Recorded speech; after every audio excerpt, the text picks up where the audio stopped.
परम पूज्य गुरुदेव परम वंदनीय माता जी की दिव्य उपस्थिति को साक्षी मानते हुए माँ गायत्री के पावन मंत्र के साथ मैं अपनी बात को आरंभ करना चाहता हूँ। माँ गायत्री का ये पावन मंत्र भक्ति, शक्ति, विवेक और वैराग्य को प्रदान करने का मंत्र है। और भक्ति जहाँ होती है वहीं पर शक्ति का संचरण हो पाता है, जहाँ विवेक है वहीं पर वैराग्य उत्पन्न हो पाता है।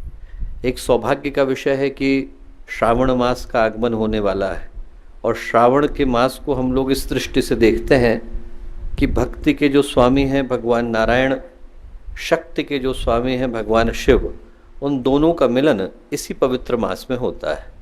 एक अद्भुत घटना मुझे याद आती है। रामेश्वर शिवलिंग की स्थापना भगवान राम ने करी और जब स्थापना करी तो उनसे ऋषियों ने पूछा, देवताओं ने पूछा कि शिवलिंग का नाम क्या रखा जाए। भगवान ने कहा कि रामेश्वर रखा जाए। उनने कहा रामेश्वर शब्द के पीछे का अभिप्राय क्या है। भगवान राम ने कहा कि जो राम के ईश्वर हैं वो रामेश्वर है, मेरे ईश्वर भगवान शिव। ये बात भगवान शिव को अच्छी नहीं लगी। भगवान शिव प्रकट हुए और बोले कि ये रामेश्वर शब्द की सही व्याख्या नहीं। रामेश्वर शब्द की सही व्याख्या है यस्य ईश्वरः रामः स रामेश्वरः। बोले जिसके ईश्वर राम है वो रामेश्वर है। दोनों भगवान एक दूसरे को अपने से बड़ा बताते हैं और इसी दृष्टि से हम लोग श्रावण मास को देखते हैं जहाँ पर दोनों ही धाराएं आकर के एक हो जाते हैं।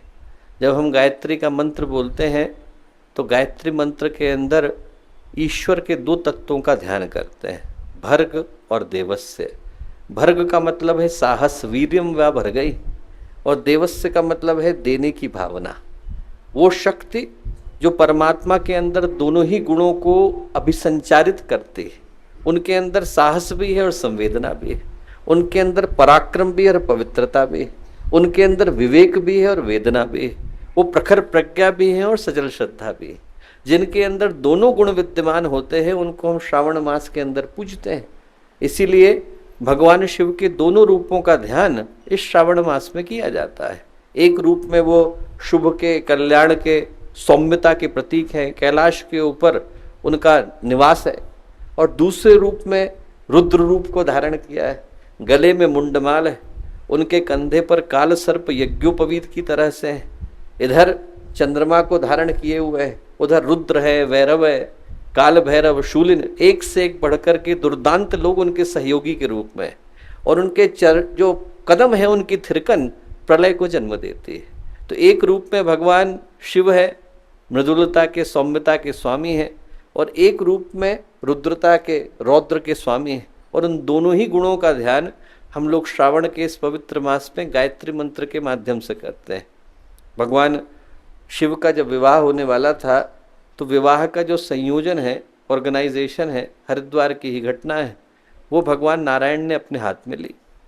जब श्रृंगार की बारी आई तो भगवान ने भगवान शिव से निवेदन किया कि आप श्रृंगार कर लीजिए। भगवान शिव बोले श्रृंगार की कोई आवश्यकता नहीं। बोले कलश का कितना श्रृंगार होता है, उसके ऊपर लोग फूल पत्ती चढ़ाते हैं, कुमकुम डाली जाती है, पर अंदर क्या रखते हैं? मिट्टी। बोले जो शरीर है मिट्टी ही तो है, इसके ऊपर श्रृंगार की आवश्यकता है। मैं बोले भस्म को धारण करूंगा। भगवान बोले अरे बड़ी बेइज्जती हो जाएगी, विवाह का समय है, आप इस तरीके से श्रृंगार को करके आ रहे हैं। तो भगवान शिव बोले बेइज्जती आपकी होगी, आपने विवाह कराया, मैं तो निर्विकार हूँ। बोले मुझे बेइज्जती की कोई आवश्यकता नहीं, विवाह कराने वाले आप हैं। अब भगवान विष्णु जो है उनको बड़ी चिंता हुई। उन्होंने कहा भाई ऐसे में क्या किया जाए। उन्होंने देवर्षि नारद को बुलाया। देवर्षि नारद से कान में कहा कि तुम जाओ और कोई व्यवस्था करो कि भगवान जो है श्रृंगार को धारण करें। उन्होंने कहा क्या व्यवस्था करी जाए। तो उन्होंने कहा कि जो तुम्हें समझ में आए वो करें। उन्होंने कहा कि यदि भगवान शिव कुपित हो गए तो आप रक्षा करना। बोले रक्षा करने की जिम्मेवारी मेरी। बोले तुम जाकर के व्यवस्था करो। देवर्षि नारद तुरंत गए और हिमालय के घर में पहुंचे माँ पार्वती के पिताजी, और मैना देवी से जाकर के बोले कि आपने आपके दामाद को देखा है। बोले देखा नहीं है, तारीफ बहुत सुनी है। बोले आइए मैं लेकर के चलता हूँ, जहाँ पर वर पक्ष है वहाँ पर चलते हैं। वहाँ पर सब बड़े बड़े लोग आ रहे थे बारात में शामिल होने के लिए। ब्रह्मा जी आकर के पहुँचे तो इतने सुंदर सारे के सारे अच्छे से अच्छे हाथी पर, अश्व पर, बड़ी बड़ी पालकी पर आकर के पधारे। तो मैना देवी झाड़ी के पीछे छुपी हुई थी। उनने नारद से पूछा ये है? बोले ये नहीं है, तो भगवान के ज्योतिषी हैं। बोले अभी भगवान आने वाले। उनके पीछे जो है कुबेर का आगमन हुआ, और भी ज्यादा वैभव के साथ कुबेर आए। उनने कहा ये है? बोले नहीं नहीं, तो भगवान के मुनि में भगवान का आगमन होने वाला है।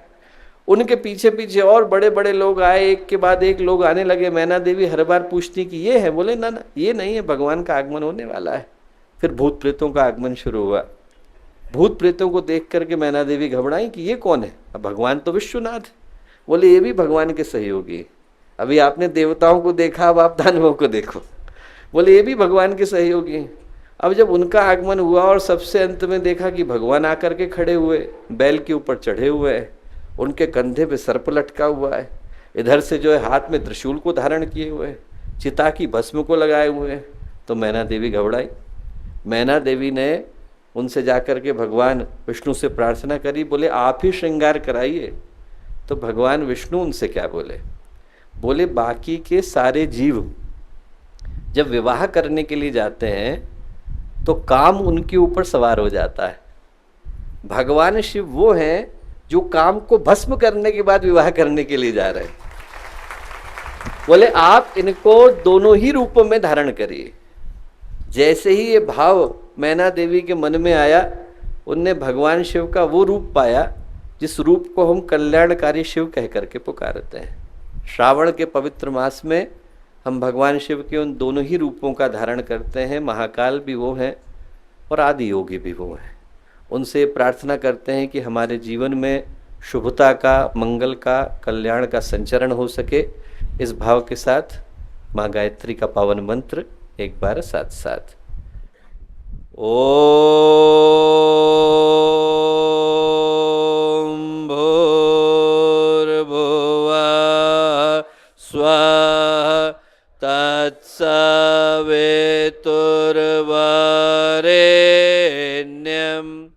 भर्गो देवस्य धीमहि धियो यो नः प्रचोदयात्।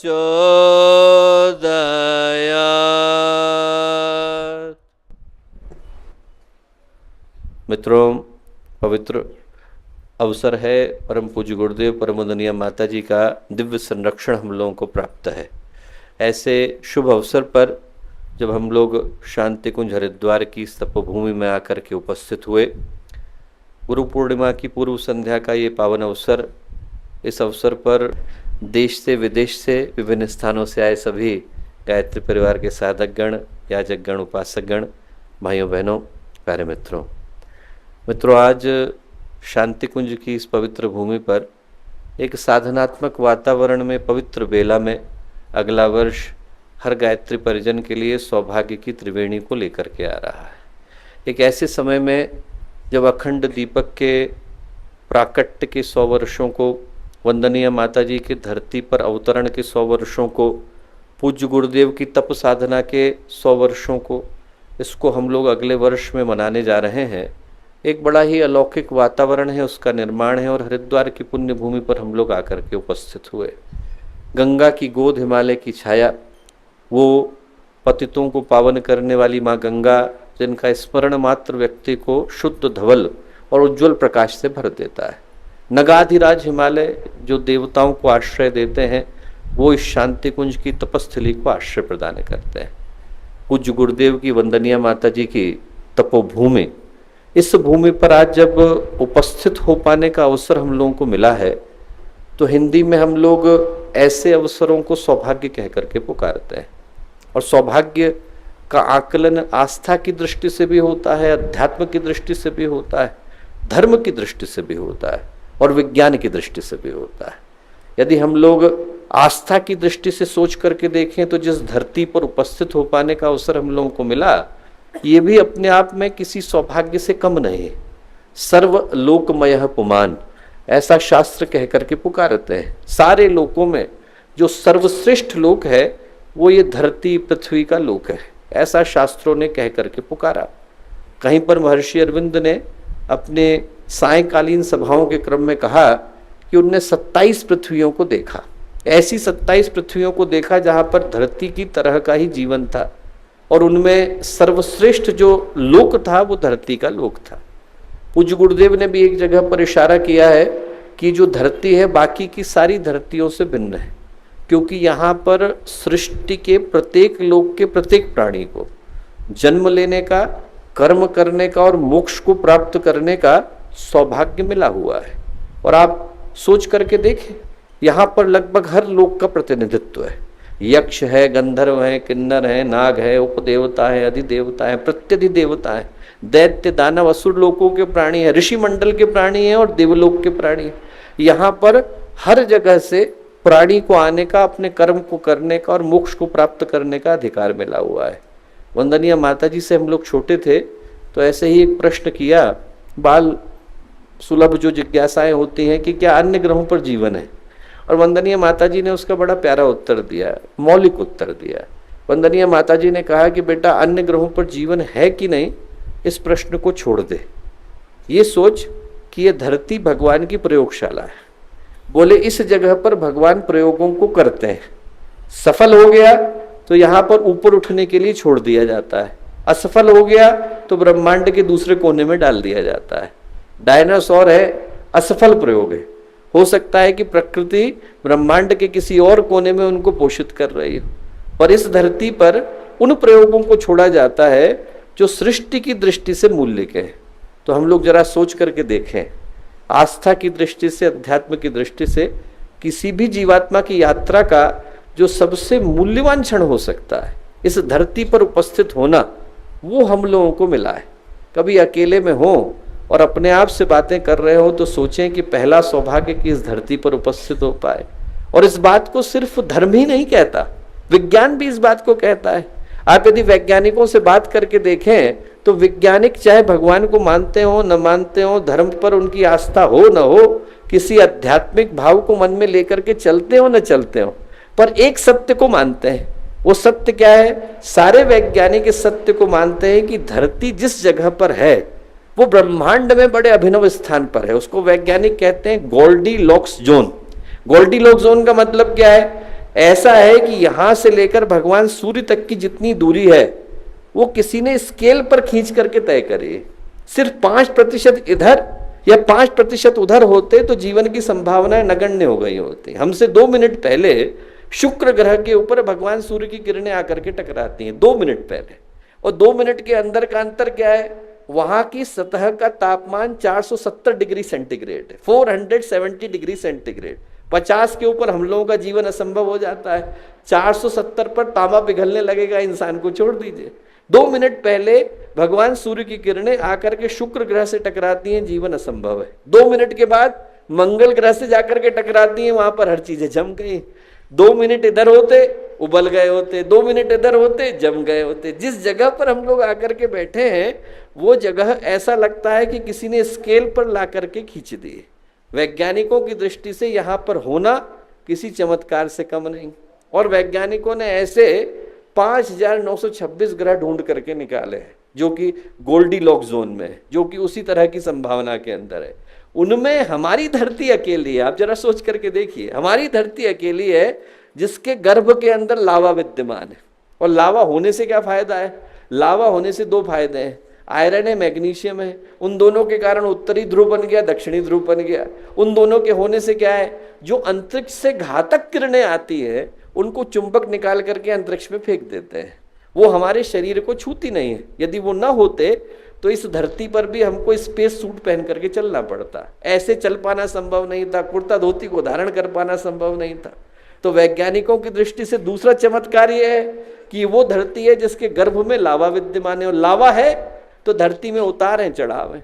बाकी के ग्रहों को आप उठा करके देखें, शनि ग्रह में टाइटन है, टाइटन पूरा का पूरा समान है, न वहां कोई उतार है न वहां कोई चढ़ाव है।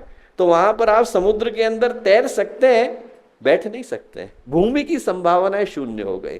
तो दूसरा चमत्कार वैज्ञानिकों की दृष्टि से यह है कि हम जिस ग्रह के अंदर विद्यमान है वो ग्रह वो है जहां पर केंद्र में लावा है। तीसरा, हमारे पास चंदा मामा है। ऐसा नहीं कि औरों के पास नहीं है, पर औरों के पास चंदा मामा नहीं, औरों के पास चंद्रमा है। जिसने भी ये शब्द बनाया वो बड़ा सोच के बनाया, क्योंकि धरती और चंद्रमा के बीच में बड़ा ही घनिष्ठ वैज्ञानिक संबंध है। बाकी ग्रहों के भी चंद्रमा है, जुपिटर के 50 से कुछ ज़्यादा हैं, सैटर्न के, शनि देवता के 274 के करीब चंद्रमा है, बाकी जगहों पे चले जाएं कहीं 1600 चंद्रमा है। चंद्रमा होना बड़ी बात नहीं है, पर हमारे जो चंद्रमा है वो धरती की 1/4 है, और एकदम दोनों में उतना ही गुरुत्वाकर्षण बल है जितना धरती जितने जोर से चंद्रमा को खींचती है, चंद्रमा उतनी जोर से धरती को खींचता है। वो माँ और मामा जी के बीच में जो जितना प्यार हो सकता है उतना ज्यादा प्यार आपको देखने को मिलता है। और मामा जी को जिस तरीके से अपने भांजे का ध्यान रखना चाहिए वैसे ही हमारे मामा जी ध्यान रखते हैं, पूरा ध्यान रखते हैं। क्या ध्यान रखते हैं? मामा जी नहीं होते तो कल की पूर्णिमा होती क्या? मामा जी नहीं होते तो अमावस्या होती क्या? मामा जी के कारण सारी बातें हैं। जिसने भी ये रखा उसने बड़ा सोच करके रखा। हम लोग सौभाग्यशाली हैं दोस्तों, जो वैज्ञानिक चंदा मामा नहीं भी जानते वो भी इस सौभाग्य को जानते हैं कि जिस धरती पर हम लोग हैं ये धरती अनेकों चमत्कारों के बीच में एक चमत्कार के रूप में घट रही है। और फिर इस धरती पर भी हम लोग उस जगह पर हैं, यहाँ धरती की हर जगह पर रहना संभव नहीं है। 71% तो जल है, 29% भूमि है, और उस भूमि में भी हिमालय की चोटियों पे नहीं रह सकते आप, रेगिस्तान में नहीं रह सकते, समुद्र की गहराइयों में नहीं रह सकते। 100 मीटर नीचे चले जाए पानी के अंदर, इतना दबाव फेफड़े के ऊपर पड़ेगा जितना एक सीमेंट के ट्रक को छाती पर लेकर के चलने से पड़ता है, क्योंकि पानी का जो दबाव है, घनत्व है, वो हवा की तुलना में 1300 गुना ज्यादा है। हम लोग ऐसे दौड़े तो दौड़ जाते हैं, पानी के अंदर दौड़ना पड़े तो कितनी ताकत लगती है। और हमारे को जो वायु मिलती है उसमें से 80% नाइट्रोजन है, दबाव पड़ेगा बाहर निकल आएगी, जीवन संभव नहीं। इस संसार की बहुत सारी जगहों पे जीवन संभव नहीं, हम लोग महसूस नहीं कर पाते, पर इस धरती के सिर्फ 4% हिस्से में जीवन संभव है। और उस 4% हिस्से के अंदर हम लोग बैठे हैं, उसमें भी हरिद्वार में बैठे हैं, उसमें भी गुरुदेव की गोद में बैठे हैं, उसमें भी हरिद्वार के अंदर तपस्थली के अंदर बैठे हैं, गुरु पूर्णिमा के पावन अवसर पर बैठे। अब आप जरा सोच के देखो, आप लोग यदि घर में जाओ और लिस्ट बनाओ, वैज्ञानिकों से पूछो और अध्यात्मवेत्ताओं से पूछो, तो आपको लगेगा कि अनेकों सौभाग्यों के क्रम में एक अद्भुत सौभाग्य आज हमारे जीवन में जुड़ा।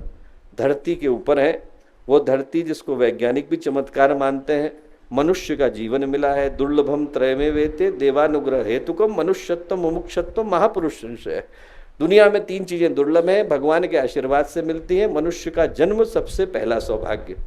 ऐसी धरती हमें मिली जहाँ पर हमारी माँ और हमारे मामा जी के बीच में बड़ा घनिष्ठ संबंध। इस धरती पर हम लोग आकर के उपस्थित हुए।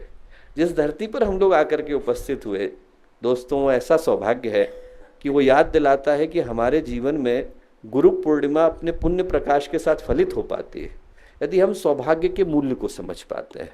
गुरुदेव ने प्रज्ञा पुराण में कथा लिखी है कि सौभाग्य व्यक्ति को कब समझ में आता है। सौभाग्य व्यक्ति को समझ में आता है जब सौभाग्य आके चला जाता है, तब व्यक्ति उसको पहचान पाता है। जो समय से पहले पहचान पाता है उसके जीवन में सौभाग्य की वृष्टि कर पाता है। एक कहानी गुरुदेव ने लिखी, बहुत प्यारी और बहुत ही महत्वपूर्ण है। यदि वो अकेली कहानी व्यक्ति को स्मरण रहे तो जीवन में गलत होने की संभावना नहीं।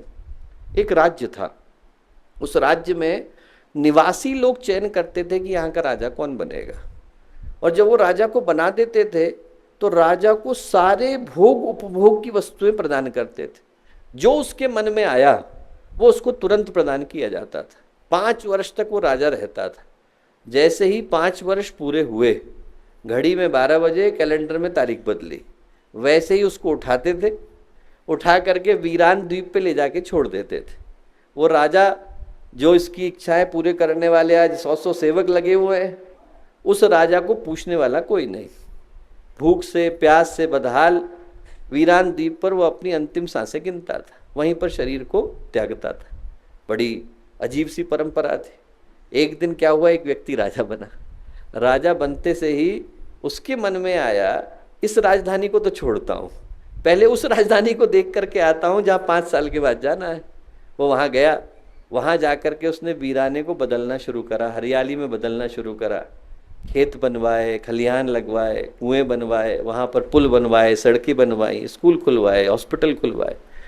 5 साल के बाद जब जाने का वक्त आया तो वो स्थान इस स्थान से ज्यादा सुंदर था। यहाँ हम लोग टेम्पररी रेजिडेंस में बैठे हैं। आत्मा ने इस शरीर का चयन थोड़ी देर के लिए कर लिया है। जो हम लोगों का परमानेंट एड्रेस है उसकी चिंता करना अनिवार्य हो जाता है। जैसे ही व्यक्ति परमानेंट एड्रेस की चिंता करता है, वासांसी जीर्णानि यथा विहाय नवानि गृह्णानि नरोपराणि।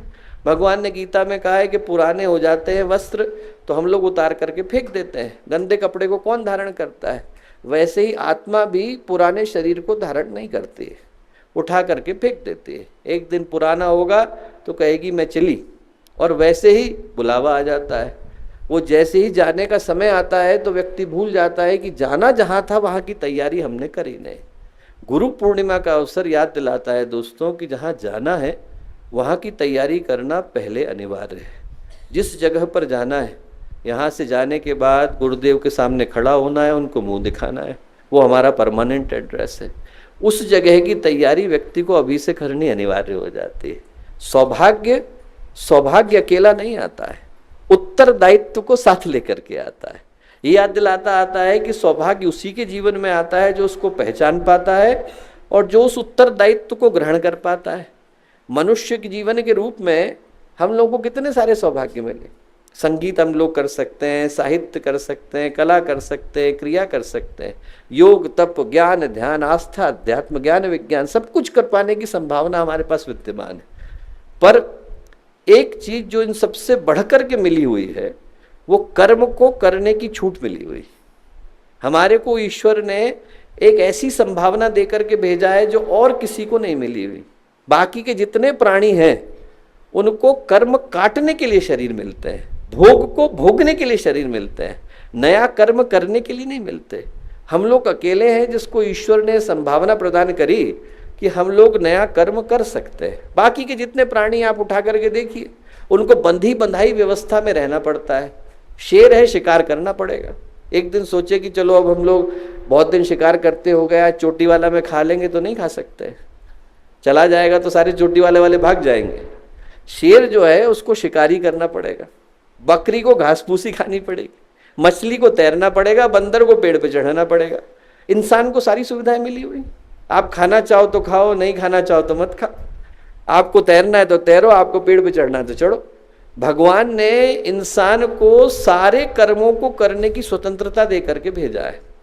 पर वो जो कॉन्ट्रैक्ट लिखा, उस कॉन्ट्रैक्ट में छोटे छोटे अक्षरों में लिख दिया है। जैसे वो मोबाइल का कॉन्ट्रैक्ट होता है तो टर्म्स एंड कंडीशन में छोटे छोटे अक्षरों में लिखा रहता है। कोई यदि ध्यान से नहीं पढ़े तो गलत जगह पे साइन कर जाएगा। वैसे ही भगवान ने हम लोगों को कर्म को करने की स्वतंत्रता प्रदान करी। छोटे छोटे अक्षरों में क्या लिख दिया? कर्म को करने की स्वतंत्रता है, परिणाम को पाने की परतंत्रता है। कर्म आप मन माफिक कर सकते हो, पर उसका जो परिणाम निकल करके आएगा उससे भागने का कोई उपाय नहीं। कर्म प्रधान विश्व रचि राखा, जो जस करहि सो तस फल चाखा। तुलसीदास जी ने रामचरितमानस में लिखा है, कर्म के आधार पर पूरे संसार का निर्माण हुआ। जो जैसा करता है उसको वैसा ही भुगतना पड़ता है। बोया पेड़ बबूल का, आम कहाँ से हो। व्यक्ति ने जैसा बोया है वैसा काटने के लिए उसको मजबूर होना पड़ता है, और इसमें कोई कॉम्प्रोमाइज नहीं है। भुगतना व्यक्ति को पड़ता ही पड़ता है। ना भुक्तम क्षीयते कर्म जन्म कोटि शतैरपि। हजारों जन्म चले जाए तब भी कर्म का भोगे बगैर अंत होता नहीं है, ऐसा शास्त्र कह करके पुकारते हैं। महाभारत में कहानी भी आती है कि एक बार जो है धृतराष्ट्र भगवान कृष्ण के पास गए और उनसे बोले कि भगवान, मेरे जीवन की एक विडंबना है, मैं राजा भी हूँ नेत्रहीन भी हूँ। ऐसा मेरा क्या कर्म था कि मैं नेत्रहीन भी हुआ और राजा भी हुआ, आप जरा देख करके बताएं। बोले मैंने सारे ज्ञानी लोगियों से पूछ लिया है, ऐसा कोई व्यक्ति बचा ही नहीं। बोले मैंने महर्षि वेदव्यास से पूछा, सब बड़े बड़े लोगों से पूछा, आज तक मेरे इस प्रश्न का उत्तर कोई नहीं दे पाया। महर्षि वेदव्यास तो 107 जन्म पहले तक गए और उनने वो देखने के बाद बोला कि उनकी दृष्टि में ऐसा कोई कर्म नहीं है जिसके आधार पर मुझे नेत्रहीन भी होना पड़ा, राजा भी बना। भगवान कृष्ण बोले एक जन्म और पीछे चले गए होते तो आपका उत्तर मिल गया होता। बोले मैं आपका 108 जन्म पहले का देख रहा हूं। बोले आप पेड़ के ऊपर चढ़े हुए हैं, एक चिड़िया का घोंसला है, उसमें चिड़िया के जो बच्चे हैं उसकी आंखों को नष्ट करने का प्रयत्न कर रहे हैं, आंखें फोड़ रहे हैं। वो कर्म आज आपके पास लौट करके आया है। हजारों जन्म हो जाएं तब भी व्यक्ति को कर्म तो भोगना पड़ता है। भगवान महावीर की घटना आती है, समाधि के अंतिम चरण पर थे, अंतिम चरण पर थे। उनको अंदर से भान हुआ कि मेरा एक कर्म है जो मुझे समाधि को प्राप्त नहीं करने दे रहा है, और उस कर्म को मुझे स्वीकारना पड़ेगा, भोगना पड़ेगा। महापुरुषों को ये भान होता है कि मुझे उस कर्म को स्वीकारना पड़ेगा। तो उनने मन ही मन सोचा कि वो कौन सा कर्म है। ध्यान में गए तो उनको पता चला कि 100 जन्म पहले एक जगह पर वो राजा थे। राजा बनने के बाद क्या हुआ कि उनको संगीत सुनाया जा रहा था। इतनी देर में एक व्यक्ति वहां से गुजरा, वो भी बड़ा खुश होकर के गुजरा, उसको भी संगीत बड़ा अच्छा लगा। राजा को बुरा लगा कि संगीत मेरे लिए बज रहा है, ये खुश क्यों हो रहा है। उनने उसके कान में पिघलता हुआ शीशा डलवा दिया, वो कर्म बन करके लौटा। तो महावीर के सारे जन्म पुण्य के गए, एक वो पाप उनके पास लौट करके आया। उनने उस व्यक्ति को ध्यान में बुलाया, वो जहां कहीं है अपना कर्म लेकर के मेरे सामने उपस्थित हो। वो व्यक्ति एक चरवाहा बन करके उनके सामने उपस्थित हुआ, और आते से ही महावीर को देखते से ही उसके हृदय में क्रोध की भावना आई। पुराना कर्म, पुराना संस्कार अपने अनुरूप भावना को जन्म देता है। जिस व्यक्ति के साथ आपके पूर्व जन्म के प्रेम के, अनुराग के संस्कार रहे होंगे, उसको देखते से ही मन में प्रेम उमड़ता है। जिस व्यक्ति के साथ हिंसा के संस्कार रहे होंगे, क्रोध के रहे होंगे, वैमनस्य के रहे होंगे, उसको देखते से ही मन में वैमनस्य आता है। देखते से ही महावीर को, महावीर ने उनका कुछ बिगाड़ा नहीं था, ध्यान में बैठे थे, देखते से ही उनके मन में क्रोध की भावना आई। उसने वहां पर अरहड़ के डंडे पड़े थे, वो लिए और कान में डाल दिए। वो जैसे ही कान के अंदर गए, छेद नहीं पाए, कान के अंदर गए, कर्म का निष्क्रमण हुआ। इसीलिए भगवान महावीर की जो समाधि है उसको क्या बोलते हैं? अभिनिष्क्रमण। इसीलिए बोलते हैं कि वो कर्म का निष्क्रमण हुआ, समाधि प्राप्त हुई। तो उस कर्म को प्राप्त करने में कोई कॉम्प्रोमाइज नहीं। भगवानों को लेना पड़ता है तो इंसान को तो लेना ही पड़ता है। जयंत की कहानी आती है, इंद्र भगवान के सुपुत्र थे। उनने जब भगवान राम को देखा और सीता माता को देखा तो उनके मन में ऐसा भाव आया कि ये कैसे भगवान है। बोले देखिए वलकल वस्त्रों में धारण है। अपने पिताजी के पास गए, बोले देखो वलकल वस्त्रों में घूम रहे हैं, जंगल में मारे मारे घूम रहे हैं। बोले सीता जी, लक्ष्मण, इनको देख करके लग ही नहीं रहा है कि भगवान का अवतार हुआ है। उनके पिताजी बोले कि देख तेरे मन में शंका है तो अपने पास रख, परीक्षा लेने के लिए मत चले जाना, वो भगवान की लीला है। पर जयंत जयंत ठहरा, जयंत उतर गया, उसने कौवे का रूप धारण करा। भगवान राम और सीता बैठे हुए थे, उसने जाकर के सीता जी के एड़ी में चोंच मार दी, और आगे की चोंच मार दी, खून बहने लगा, रक्त बहने लगा। सीता माता ने भगवान राम को देखा, भगवान राम कुछ बोले नहीं, घास का तिनका उठाया, मंत्र पढ़ा और फेंका, वो ब्रह्मास्त्र में बदल गया।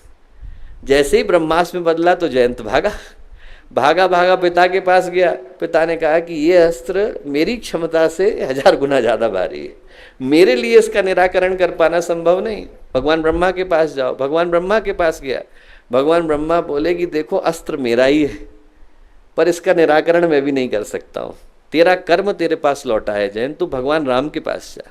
वो वापस भगवान राम के पास गया। जब भगवान राम के पास भागा भागा गया और क्षमा मांगी तो भगवान राम बोले जयंत ये अस्त्र नहीं है, तेरा कर्म है, दंड तो देना पड़ेगा। बोले इतना ही कर सकता हूं कि इसको वापस बुला लूंगा, पर ये अपना हिस्सा लेकर के आएगा। एक आंख जयंत की लेकर के चला गया। उस दिन के बाद से हम लोग बोलते हैं काना कौआ। वो जो काना कौआ की कहानी है वहां से निकल करके आए, जयंत कौआ बना हुआ था, एक आंख गंवानी पड़ी क्योंकि ब्रह्मास्त्र आ गया था। व्यक्ति के जीवन में कर्म कहीं पर भी हो, वो अपना हिस्सा लेने के लिए उपस्थित हो जाता है, किसी भी रूप में हो, भगवानों के सामने हो जाता है, महापुरुषों के सामने हो जाता है। लाहड़ी महाशय, यहाँ से थोड़ी ही दूर की घटना है, नीलकंठ महादेव के रास्ते पर जा रहे थे, उनके साथ उनके सहयोगी चल रहे थे, शिष्य। एकदम जोर से लाहड़ी महाशय चिल्लाए, धोती फाड़। उनने कहा पता नहीं क्यों कह रहे हैं। फिर थोड़ा 1 सेकंड रुके, बोले धोती फाड़। अब उसने घबरा करके जैसे कपड़ा फाड़ा, इतनी देर में एक पत्थर आकर के ऊपर से गिरा और लाहड़ी महाशय के यहाँ लगा, खून बहने लगा। बोले यहाँ बांध दे। उन्होंने बांध दिया, पीछे पीछे चले। बोले गुरुदेव एक जिज्ञासा है मेरे मन में। बोले हाँ पूछो। बोले दी आपको पता ही था कि ये पत्थर टकराने वाला है, तो क्या समझदारी की बात ये नहीं होती कि हम लोग रास्ता बदल लेते, बजाय इसके कि हम उसके टकराने की प्रतीक्षा करते और फिर रुमाल को बांधते।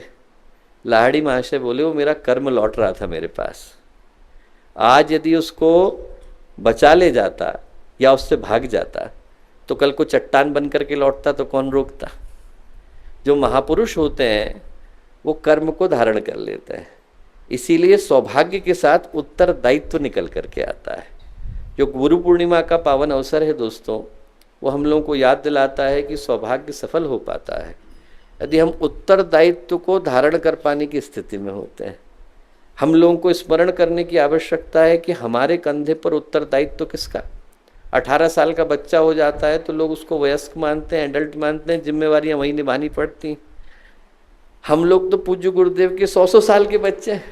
अगले वर्ष में गायत्री परिवार की योजना 100 साल की हो जाएगी। तो 100 साल के लोगों को जिस तरीके से व्यवहार करने की आवश्यकता है वो अपेक्षा हमसे करी जा रही है। गुरुदेव ने अपने उद्बोधन में कहा था कि मुझे हीरे चाहिए। वो जो हीरे चाहिए वो पुकार गुरुदेव की है दोस्तों, और उन हीरों को निकालने के लिए आज का समय आया है। ऐसे व्यक्तित्वों को पुकारता आया है जिनको गुरुदेव की आवाज़ सुनाई पड़ती हो, उसके अलावा और कुछ सुनाई नहीं पड़ता हो। न संसार की आवाज़ सुनाई पड़ती हो, न परिवार की आवाज़ सुनाई पड़ती हो, न सिर्फ और सिर्फ गुरुदेव और माता जी की आवाज़ सुनाई पड़ती हो। और जैसे ही हम वो हीरे बनते हैं वैसे ही हमें ढूंढते हुए जौहरी आ जाते हैं। हमें कहीं जाने की आवश्यकता नहीं, अपने आप भगवान हमारे पास आ जाते हैं। हमें सिर्फ बनने की आवश्यकता है, हमें ढूंढने का काम तो गुरुदेव और भगवान अपने आप करते हैं। हम जहाँ हो वहाँ हम ढूंढते आ जाते हैं। श्रीधर थे, दक्षिण भारत के बड़े प्रसिद्ध एक योगी भी हुए, विद्वान भी हुए, चिंतक भी हुए। वो अपने गुरु के घर के अंदर झाड़ू लगाया करते थे। उनके गुरु भारत के प्रकांड विद्वानों में से एक। उनका शिष्य बनने के लिए भारत के एक से एक बढ़कर के स्कॉलर्स आते थे, विद्वान आते थे कि आप हमें दीक्षा दे दीजिए, आप हमारे को अपने शिष्य के रूप में स्वीकार कर लीजिए, हम आपसे दीक्षा लेने के बाद अपने जीवन को संवार पाएंगे। उनने अनेकों को ठुकराया। अंत में जाकर के श्रीधर का चयन किया। जब श्रीधर का चयन किया तो उसके 20 वर्ष के बाद वो भारत के सबसे प्रकांड विद्वानों में से एक गिने गए और घर में झाड़ू लगाने का काम करते। श्रीधर अपने गुरु के पास गए और उनसे बोले कि आपने मेरे अंदर ऐसा क्या देखा जो मेरा चयन किया। बड़े बड़े विद्वान आपके पास आते थे। उनके गुरु ने उनको एक हीरा पकड़ाया। बोले एक काम कर, शहर में जा, 4 लोगों से इसका दाम पूछ करके आ।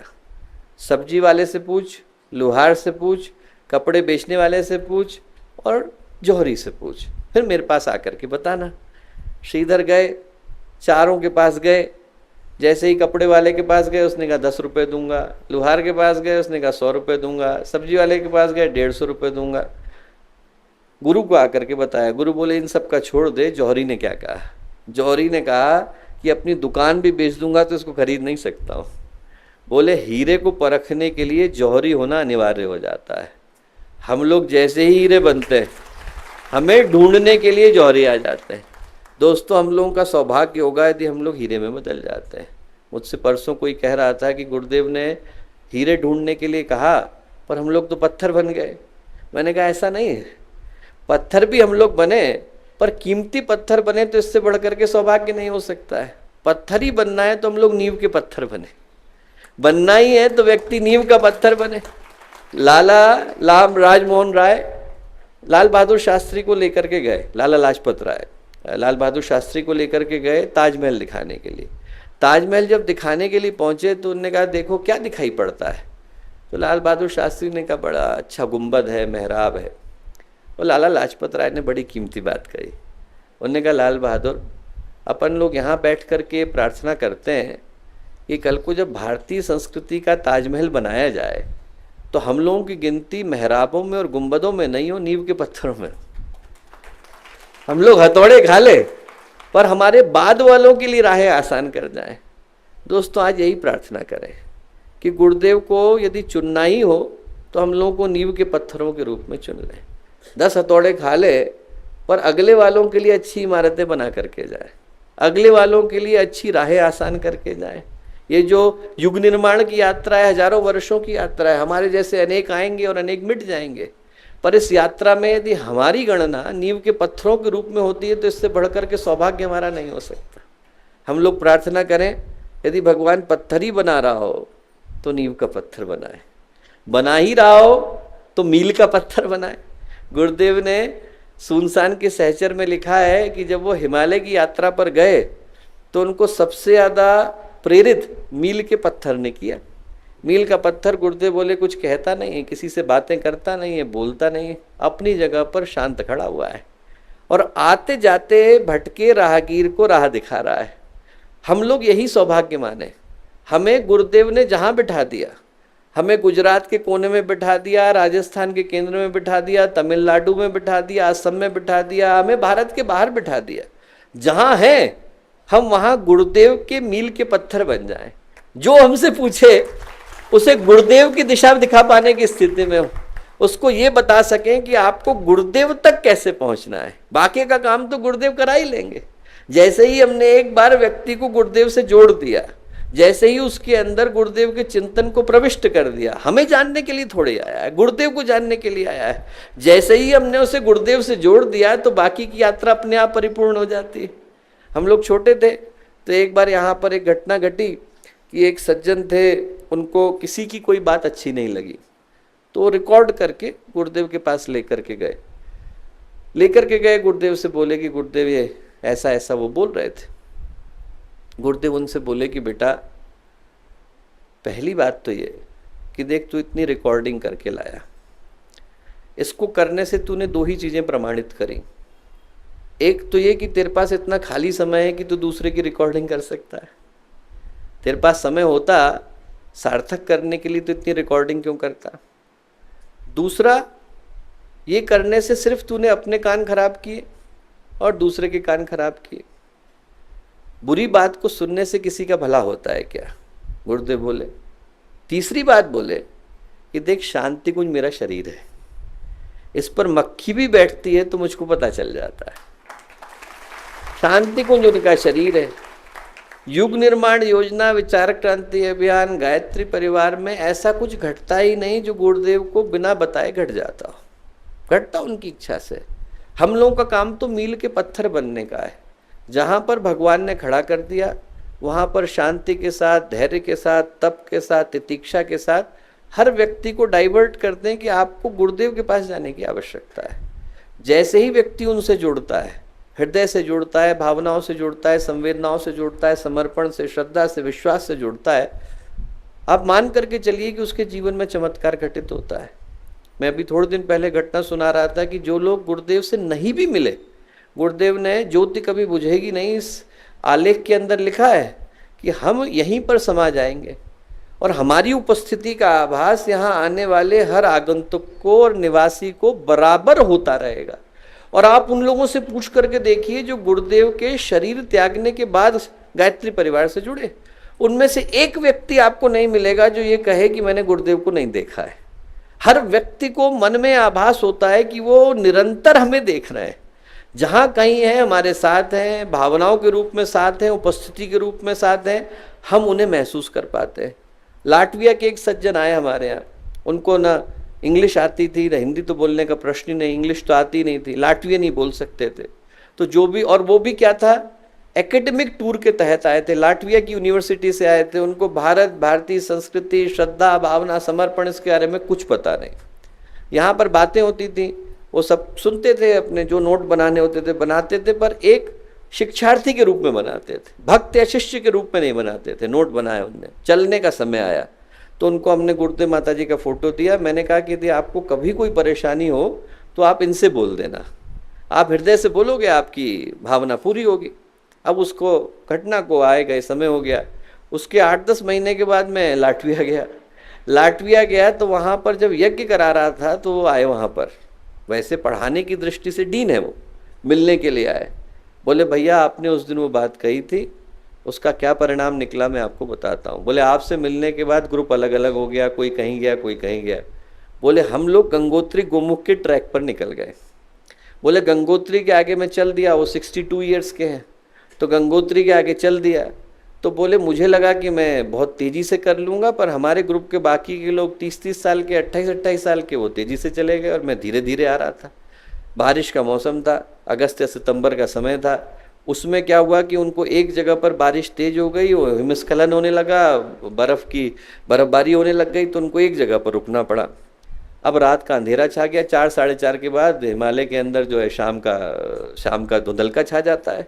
वो वहाँ पर बैठे परेशान हो रहे थे, उनको समझ में नहीं आ रहा था कहाँ जाएं, भाषा जानने वाला कोई नहीं, उस ट्रैक पर मिलने वाले कोई नहीं, फ़ोन काम नहीं कर रहा है, नेट काम नहीं कर रहा है, इंटरनेट है नहीं, ये भी पता नहीं कि किस जगह पर है। बोले आपने वो फ़ोटो दिया था गुरुदेव माता जी का, मैंने फ़ोटो को निकाला और उस फोटो से लाटवियन में कहा कि भैया यदि आप सच में हैं तो आकर के मेरी रक्षा करिए। बोले 5 मिनट नहीं होंगे, एक व्यक्ति टॉर्च लेकर के आया, उसने मेरे हाथ पकड़े और मुझे सुरक्षित उस जगह पर ले गया जिस जगह पर मुझे रहना। जो जानते नहीं, जो भाषा नहीं जानते हैं, वो यदि भाव से पुकारते हैं तो गुरुदेव को अपने मध्य में पाते हैं। दोस्तों, हम लोगों को मात्र मील का पत्थर बनने की आवश्यकता है, सिर्फ गुरुदेव की तरफ इशारा कर देने की आवश्यकता है। बनना ही है तो व्यक्ति नींव का पत्थर बने, बनना ही है तो मील का पत्थर बने, बनना ही है तो चाक का पत्थर बने, उस पर कुम्हार कुछ बना करके तैयार कर देता है। बनना ही है तो धोबी का पत्थर बने, गुरु धोबी शीस कापड़ा सावन सृजनहार, सुरत शिला पर धोइए निकसे ज्योति अपार। जब उस पर बार बार घिसा जाता है तो अंदर का प्रकाश निकल करके आता है। बनना ही है तो भगवान की प्रतिमा का पत्थर बने। माइकल एंजेलो की कथा आती है, एक खेत से गुजर रहा था, वहाँ देखा कि बहुत बड़ी चट्टान पड़ी हुई है, तो उस चट्टान को देख करके वो किसान के पास गया, किसान से बोला कि भैया ये चट्टान मुझे बेचोगे? उसने कहा बेचोगे? बोले साहब मैं आपको मुफ्त में दूंगा, ऊपर से पैसे भी दूंगा, मेरा रास्ता रोक करके खड़ी है, मैं घर में आपके छोड़ के आऊँगा। किसान गया, घर में छोड़ करके आया। 1 साल गुजरा, 1 साल के बाद माइकल एंजेलो उस किसान को बुलाने आए, उससे बोले कि ज़रा मेरे घर चलो। घर में गया, वहाँ भगवान की प्रतिमा खड़ी थी, ऐसा लगा कि भगवान साकार आ गए, सजीव आ गए। उसकी आंख से आंसू गिरने लगे उस प्रतिमा को देखकर, प्रार्थना के लिए झुक गया। उसने पूछा आप ये कहाँ से लेकर के आए? बोले ये उसी पत्थर के अंदर से निकल करके आई है जो तुम्हारे खेत में रास्ता रोक करके खड़ी थी। तुम्हें इसके अंदर के भगवान दिखाई नहीं पड़े, मुझे दिखाई पड़ गए। दोस्तों, अनगढ़ पत्थर तो हम सभी हैं। भगवान गुरुदेव जब हथौड़ा चलाते हैं तो इसके अंदर से प्रतिमा निकल करके आती है। महर्षि अरविंद ने लिखा है, sorrow is the hammer of God. जो जीवन की प्रतिकूल परिस्थितियां हैं वो भगवान का हथौड़ा है। वो हमारे को परेशान करने के लिए नहीं आती, हमें निखारने के लिए आती। हथौड़ा खाने से व्यक्ति मना कर दे तो प्रतिमा कैसे निकल करके आएगी? हमें यदि बनना ही है तो भगवान की प्रतिमा का पत्थर बन जाए। दोस्त, आज का दिन हम लोगों को पुकारता आया कि हम लोग गुरु पूर्णिमा के सौभाग्यशाली अवसर पर शांति कुंज की पवित्र भूमि पर विद्यमान है। अगला वर्ष यदि हम लोग ध्यान से सुने, अकेले में रहें, सिर्फ गुरुदेव और माता जी का ध्यान करें, तो हम पाएंगे कि गुरुदेव और माता जी ने तो इंटरनेट पे मैसेज भेज दिया है। जो इंटरनेट का मैसेज है वो आपको ईमेल से प्राप्त होता है, और जो इंटरनेट का मैसेज है वो आपको अंदर की भाव संवेदना से प्राप्त होता है। अंदर की भाव संवेदना से गुरुदेव ने मेमो निकाल दिया है। जिसको भगवान के कार्य को करने का भाव हो, उसे अपने आप को समर्पित कर देने की आवश्यकता है। यहाँ से आप जाएं तो बाकी की सारी चीज़ों को बंद कर दें, सिर्फ एक आवाज़ को सुने, गुरुदेव और माता जी आपको पुकार रहे हैं। अगला वर्ष आपको पुकार रहा है, अगले वर्ष की योजनाएं आपको पुकार रहे हैं, साधना हमको पुकार रही है, गुरुदेव का शिष्य होने का भाव हमको पुकार रहा है, आने वाले सारे कार्यों को करने का उत्तरदायित्व तो हमको पुकार रहा है, और ये कह रहा है कि हमें वो बनने की आवश्यकता है जो आज तक कोई बना नहीं। बनना ही है तो हम लोग नींव के पत्थर बने, मील के पत्थर बने, सिल के पत्थर बने, चाक के पत्थर बने, प्रतिमा के पत्थर बने, शालिग्राम के पत्थर बने। बनना ही है तो उन पत्थरों को बने जिनको प्राप्त करके भगवान अपने आप को सुखी और संतुष्ट अनुभव करते हैं। हम लोगों को तो भगवान ने जो बना करके भेजा है, अनगढ़ बना करके भेजा है, पर जैसे ही हम भगवान के चरणों में गिर गए, पूजा के योग्य बन जाते हैं। व्यक्ति को भगवान के चरणों में गिरने की आवश्यकता है। जो गिरा उसके जीवन में उन्नति हर दृष्टि से सुनिश्चित हो जाती है। मैं कहूँगा गुरु पूर्णिमा का अवसर समर्पण का अवसर है, संकल्प का अवसर है, उत्तरदायित्व का अवसर है, उत्सव का अवसर है। हम लोग उस पुकार को सुने जो पुकार आज पूरे विश्व को गुंजायमान कर रही है, और यहाँ से गुरुदेव की योजना को पूरा करने का संकल्प लेकर के लौटें। आप में से प्रत्येक के हृदय में वही भावना उमड़े, ऐसी प्रार्थना पूज्य गुरुदेव से, वंदनीय माता जी से करते हैं। सभी को शुभकामनाएं, शुभेच्छाएं, मंगल कामनाएं।